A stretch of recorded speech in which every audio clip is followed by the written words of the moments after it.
Hi, I'm Noel and I'm here to talk about therapy. Hopefully I'm going to be of use to you and you'll find it informative and helpful.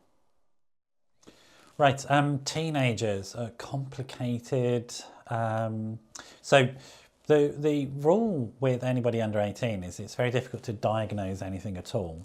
And the younger the child, the more difficult it is. You shouldn't really be diagnosing kids with anything because there's so much change happening. Anyway. And also quite often the presentation around issues, particularly in teenagers who are going through lots of body changes and psychological changes anyway, the presentation can often look like psychological distress when it's just normal growth, and that's fine. But in terms of signs and symptoms that are general ones for humans, social animals, to look out for, the big one I would say is isolation. We're a social animal. One way of destroying a social animal is to force them into isolation. So we do that in prison, for example. And what we don't know about that is the outcomes are dreadful for people in solitary confinement. They literally lose their minds and their bodies break down, etc. Because we're designed, we can only be healthy with company from loving people. So if a social animal who happens to be your teenage child is isolating from social contact, that should be a big warning sign to investigate what's going on, because we are naturally primed to want social contact. Other significant signs that there are issues are sudden or dramatic changes in mood. Again, teenagers, right, okay. But they would be sustained changes in mood and outlook. So if, say, your teen, or you yourself, if you're the teen listening to this, if you're generally had a happy outlook in life and then that changes and it becomes a very dark outlook on life and that's sustained for a couple of weeks, that would be a worrying sign.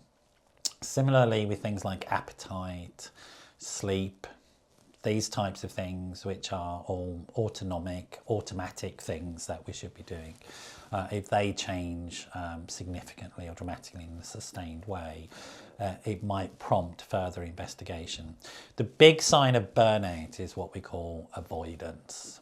So if we become burnt out from something, whether it be work or school or college or wherever it is, just even thinking about that thing makes us really upset and we avoid it as much as possible.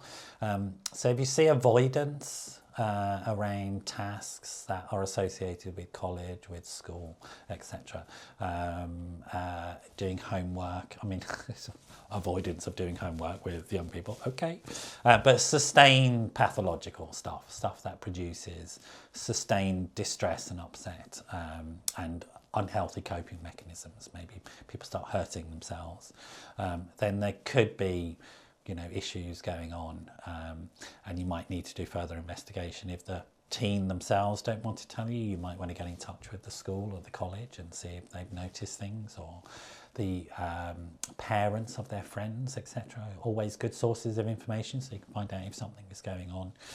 It could be what's happening in the world. I mean, you could look around and see, what's happening politically or environmentally. Younger people are very connected to those things and it affects their world.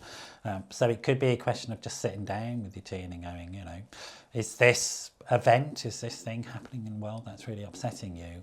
And just that could be enough, to be honest, just showing some interest in what's important to them.